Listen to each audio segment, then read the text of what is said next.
anniversaries, we also look forward, and that can be very disturbing. How do we marry the grandeur of our vision for education with the reality? Of the 115 million children worldwide who don't go to school, 70 million are in the Commonwealth, 30 or so million out of primary education, and 40 million out of secondary education.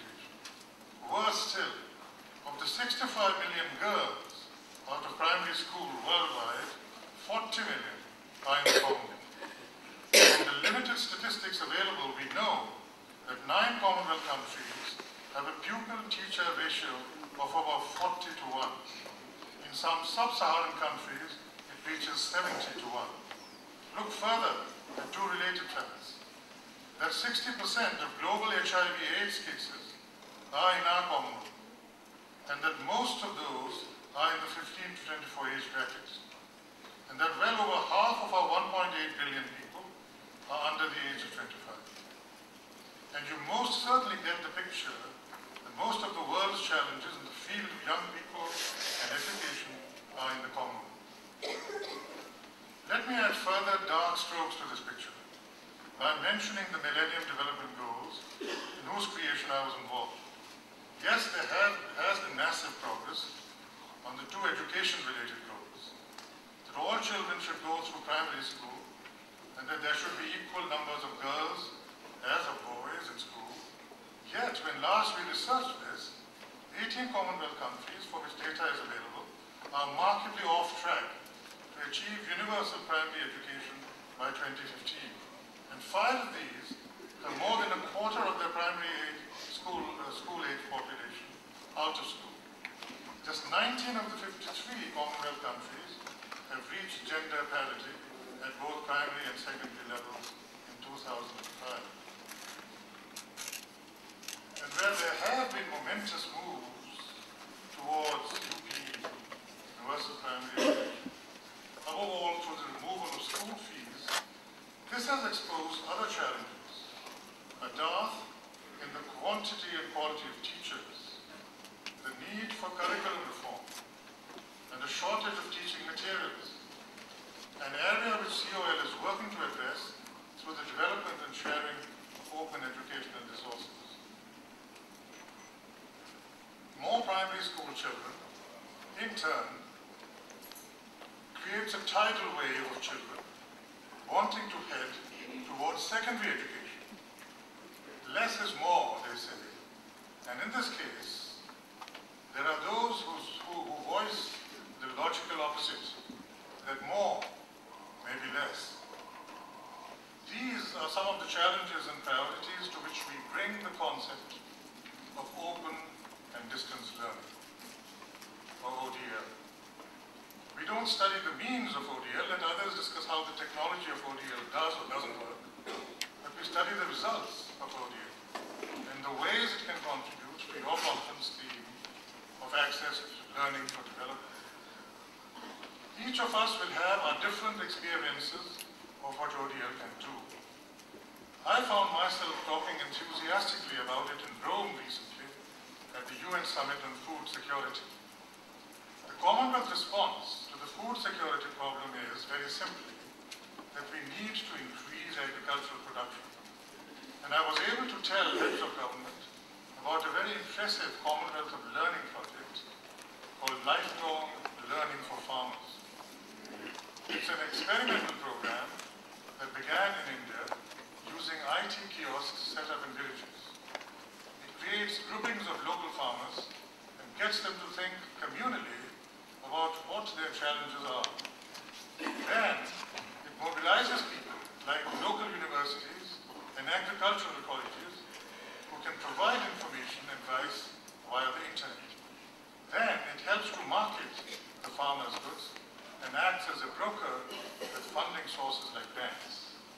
All this at minimal expense with maximum returns. This is ODL at its very relevant and very practical best. And this model needs to be tried out, and I believe it is now being tried out in Africa. We need wide and participative dissemination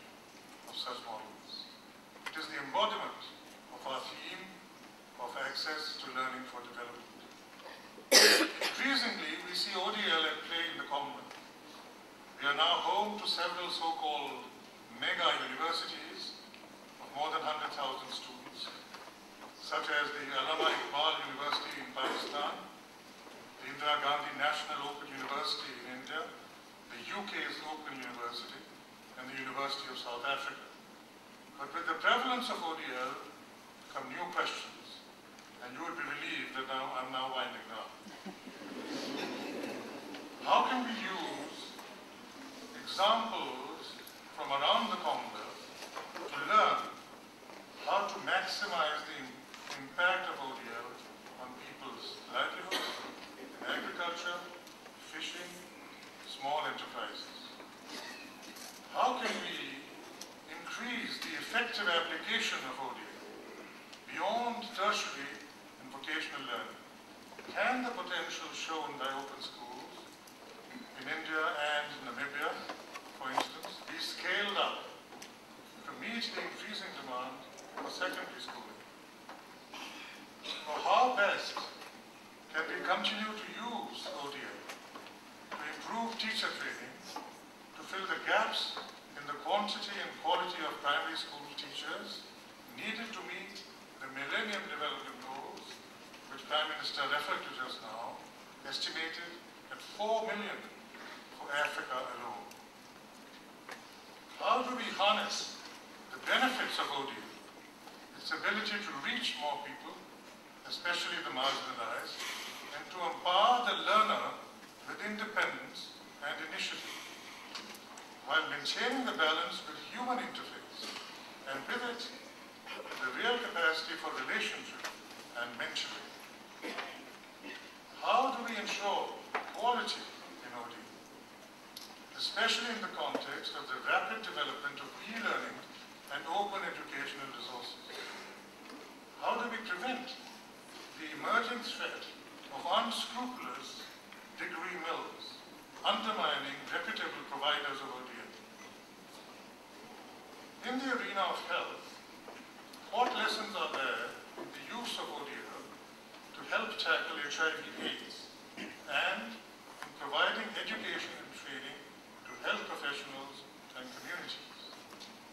How can ODL teach some of the values at the heart of our societies, especially respect and understanding between people of different faith, ethnicity, language, and community, a Commonwealth priority in which the Commonwealth learning can help us?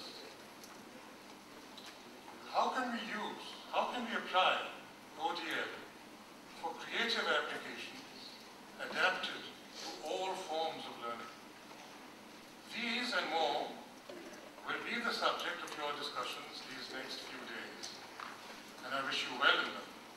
I shall follow them with keen interest, and I will be in close contact with the Commonwealth of Learning as they embark on a new 3-year action plan designed to put some of these ideas